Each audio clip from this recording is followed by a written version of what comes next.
Veterinarian হিসেবে এই পরিস্থিতিটা আমাদের সবারই চেনা। খামারে একটা পশু তীব্র শ্বাসকষ্টে ভুগছে। এটা দেখতে যতটা সাধারণ মনে হয়, এর পেছনের কারণগুলো কিন্তু বেশ জটিল হতে পারে। এই আলোচনায় আমরা দেখব কিভাবে একদম ঠান্ডা মাথায় ধাপে ধাপে এরকম একটা জরুরি অবস্থার মোকাবেলা করতে হয়। চলুন শুরু করা যাক একটা খুব সাধারণ ফোন কল দিয়ে, যা আমরা প্রায়ই পেয়ে থাকি। আমাদের দিনের শুরুটা প্রায় খামারের এরকম একটা জরুরি ফোন কল দিয়েই হয়। এই একটা বাক্যই কিন্তু বুঝিয়ে দেয় যে পরিস্থিতি কতটা গুরুতর। খামারির গলার স্বরে যে আতঙ্কটা থাকে তা থেকেই বোঝা যায় প্রতিটি মুহূর্ত এখন কতটা মূল্যবান। খামারে পৌঁছানোর পর আমরা প্রায়ই এই দৃশ্যটাই দেখি। পশুটির শরীরের ভাষাই কিন্তু সব বলে দেয়। খেয়াল করে দেখুন, মাথা আর ঘাড়টা কেমন নিচু করে সামনের দিকে বাড়িয়ে রেখেছে, আর কোনোই দুটো বাইরের দিকে ছড়ানো। এটা কিন্তু কোনো সাধারণ ভঙ্গি নয়। সে আসলে তার বুকটাকে প্রসারিত করে ফুসফুসের জন্য একটুখানি জায়গা করে নেওয়ার একটা মরিয়া চেষ্টা চালাচ্ছে। এর সাথে যখন মুখ খুলে শ্বাস নেওয়া আর মুখ দিয়ে লালা ঝরার মতো লক্ষণ দেখি, তখনই আমাদের বুঝে নিতে হবে যে শরীরে অক্সিজেনের অভাব একটা তীব্র পর্যায়ে পৌঁছে গেছে। বাইরে থেকে আমরা যা দেখছি সেটা তো বলা যায় হিমশৈলের চূড়ামাত্র। আসল যুদ্ধটা কিন্তু চলছে শরীরের ভেতরে। প্রতিটা নিঃশ্বাসের সাথে অক্সিজেনের জন্য এক নীরব লড়াই। চলুন এবার একটু গভীরে যাই আর বোঝার চেষ্টা করি এই লক্ষণগুলোর পেছনে আসলে পশুটার ফুসফুস আর রক্তে ঠিক কী ঘটে চলেছে। এই পুরো সমস্যাটার একেবারে কেন্দ্রে আছে একটা শব্দ, হাইপোক্সিয়া। খুব সহজ করে বললে এর মানে হলো শরীরের কোষগুলো তাদের প্রয়োজনের তুলনায় অনেক কম অক্সিজেন পাচ্ছে। আর এই অক্সিজেনের অভাবটাই ধীরে ধীরে শরীরের সবচেয়ে জরুরি অঙ্গগুলোকে, যেমন ধরুন মস্তিষ্ক, হৃৎপিণ্ড আর কিডনিকে অকেজো করে দেয়। আর এটাই কিন্তু শেষ পর্যন্ত পশুটিকে মৃত্যুর দিকে ঠেলে দেয়। আচ্ছা, বিষয়টাকে আমরা এভাবে ভাবতে পারি।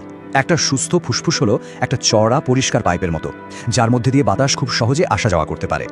কিন্তু যখন নিউমোনিয়ার মতো কোনো রোগ হয়, তখন সেই পাইপটা কফ, শ্লেষ্মা বা প্রদাহের কারণে তৈরি হওয়া তরল দিয়ে প্রায় বন্ধ হয়ে যায়। এর ফলে কি হয়, দরকারি অক্সিজেন আর ভেতরে ঢুকতে পারে না, আর শরীরের জন্য বিষাক্ত যে কার্বন ডাই অক্সাইড সেটাও বাইরে বেরোতে পারে না। এটা ভেতরেই আটকে গিয়ে পুরো শরীরটাকে ধীরে ধীরে বিষাক্ত করে তোলে।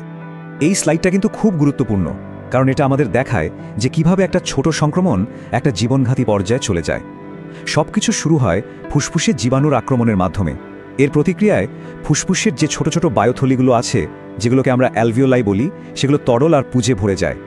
এর ফলে গ্যাস বিনিময়ের যে মূল কাজটা সেটাই বন্ধ হয়ে যায়। তখন শরীর অক্সিজেনের জন্য ছটপট করতে থাকে আর হার্টবিট এবং শ্বাসের গতি বহু গুণ বাড়িয়ে দেয়। কিন্তু এটা শরীরের একটা মরিয়া চেষ্টা ছাড়া আর কিছুই না, যা বেশিক্ষণ চালানো সম্ভব নয়। শেষ পর্যন্ত অক্সিজেনের অভাবে এক এক করে শরীরের সব গুরুত্বপূর্ণ অঙ্গ বিকল হতে শুরু করে। বেশ, এখন তো আমরা জানি যে শরীরের ভেতরে ঠিক কী ঘটছে। আমাদের পরের এবং সবচেয়ে গুরুত্বপূর্ণ কাজটা হলো ফিল্ডে দাঁড়িয়েই আসল কারণটা খুঁজে বের করা। আমাদের এখন একজন চিকিৎসকের মতো করে ভাবতে হবে, কারণ সঠিক রোগ নির্ণয়ের উপরেই কিন্তু পশুটার জীবন নির্ভর করছে। দেখুন, শ্বাসকষ্ট মানেই কিন্তু সবসময় নিউমোনিয়া নাও হতে পারে। আমাদের অন্য সম্ভাবনাগুলো মাথায় রাখতে হবে। যেমন ধরুন, রক্ত শূন্যতার কারণেও কিন্তু হাইপক্সিয়া হতে পারে, যেটা আমরা মাড়ির ফ্যাকাশে রং দেখে সহজেই বুঝতে পারি। আবার যদি হার্ট ফেলিওরের কারণে সার্কুলেটরি হাইপক্সিয়া হয়, তাহলে পশুটার চোয়ালের নিচে বা বুকে পানি জমতে পারে, যাকে আমরা ব্রিস্কেট ইডিমা বলি। অন্যদিকে কোনো বিষক্রিয়ার ক্ষেত্রে পশুটা হঠাৎ করে অসুস্থ হয়ে পড়ে এবং তার মধ্যে বিভিন্ন স্নায়ুবিক লক্ষণ দেখা দেয়। এই ছোট ছোট পর্যবেক্ষণগুলোই আমাদের সঠিক রোগ নির্ণয়ের দিকে এগিয়ে নিয়ে যায়। আমাদের হাতে যে সাধারণ কিছু সরঞ্জাম থাকে, সেগুলোই কিন্তু রোগ নির্ণয়ের জন্য যথেষ্ট। একটা থার্মোমিটার দিয়ে জ্বর মেপে আমরা সহজেই সংক্রমণ আছে কিনা সে ব্যাপারে নিশ্চিত হতে পারি। স্টেথোস্কোপ দিয়ে আমরা ফুসফুসের অস্বাভাবিক শব্দ, যেমন ক্র্যাকলস বা ঘর ঘর শব্দ শুনতে পাই, যা ফুসফুসে তরল জমার একটা স্পষ্ট ইঙ্গিত দেয়। আর পশুর চোখের বা মুখের মিউকাস মেমব্রেনের রং, এটা তো একটা গল্পের মতো। ফ্যাকাশে রং মানে রক্ত কম, আর যদি নীলচে হয়ে যায় তার মানে বিপদ সীমা পার হয়ে গেছে, শরীরে অক্সিজেনের অভাব চরম পর্যায়ে। বেশ, একবার যখন আমরা রোগটা সম্পর্কে একটা পরিষ্কার ধারণা পেয়ে যাই, তখন আর এক মুহূর্তও দেরি করার সুযোগ নেই। আমাদের কাজ হলো খুব দ্রুত এবং নির্ভুলভাবে চিকিৎসা শুরু করা। মনে রাখতে হবে, এই পরিস্থিতিতে আমাদের প্রত্যেকটা পদক্ষেপই অত্যন্ত গুরুত্বপূর্ণ। যে কোনো জরুরি পরিস্থিতিতে 1 নম্বর নিয়মটা আমাদের মাথায় গেঁথে রাখতে হবে। সম্পূর্ণ রোগ নির্ণয় বা জটিল কোনো চিকিৎসা শুরু করার আগে পশুটিকে স্থিতিশীল বা স্ট্যাবিলাইজ করাটা সবচেয়ে জরুরি। শ্বাসকষ্টে ভোগা একটা পশুকে অতিরিক্ত নাড়াচাড়া করাটাও কিন্তু বিপজ্জনক হতে পারে। আমাদের প্রথম লক্ষ্য হলো পশুটাকে মৃত্যুর মুখ থেকে ফিরিয়ে আনা। আমাদের চিকিৎসার পরিকল্পনাটা মূলত 4টি স্তম্ভের উপর দাঁড়িয়ে আছে।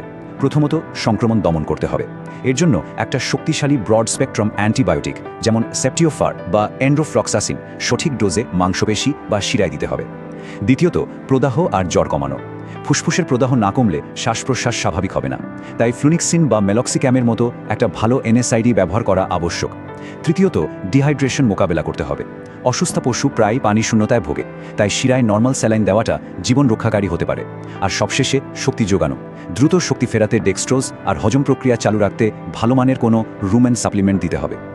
চিকিৎসার সময় আমাদের লক্ষ্য থাকে পশুটিকে বাঁচানো, কিন্তু কখনো কখনো না জেনেই আমরা এমন কিছু ভুল করে ফেলি যা পরিস্থিতিকে আরও খারাপ করে দেয়।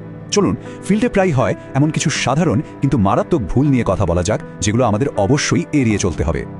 একবার ভাবুন তো, ফিল্ডে প্রায়শই করা হয় এমন একটা ভুল কি হতে পারে যা শ্বাসকষ্টে ভোগা একটা পশুর জন্য মারাত্মক ক্ষতিকর হয়ে দাঁড়াতে পারে?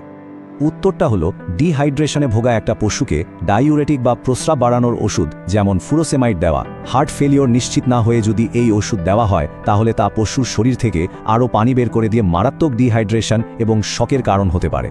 এটা পশুর অবস্থাকে ভালো করার বদলে আরও জটিল করে তোলে। পশুটিকে জরুরি অবস্থা থেকে বের করে আনাটা তো যুদ্ধের প্রথম ধাপ। আসল জয় কিন্তু তখনই হবে যখন আমরা নিশ্চিত করতে পারবো যে এই রোগটা খামারে আর ফিরে আসবে না। তাই আরোগ্য লাভের সময় কি কি খেয়াল রাখতে হবে এবং ভবিষ্যতে প্রতিরোধের জন্য কি ব্যবস্থা নিতে হবে, চলুন এবার সেটা জেনে নিই। সঠিক চিকিৎসার পর প্রথম 24 ঘন্টার মধ্যেই কিন্তু পশুর অবস্থার উন্নতি লক্ষ্য করা উচিত। যেমন জ্বর কমে আসবে, শ্বাস প্রশ্বাস কিছুটা সহজ হবে। 48 থেকে 72 ঘন্টার মধ্যে পশুটা নিজে থেকে খাওয়া দাওয়া শুরু করতে পারে, যা একটা খুবই ভালো লক্ষণ। তবে সবচেয়ে জরুরি বিষয় হলো পশুটা দেখতে সুস্থ মনে হলেও অ্যান্টিবায়োটিকের সম্পূর্ণ কোর্স অবশ্যই শেষ করতে হবে, না হলে রোগটা আরও ভয়ঙ্কর রূপে আবার ফিরে আসার ঝুঁকি থেকে যায়।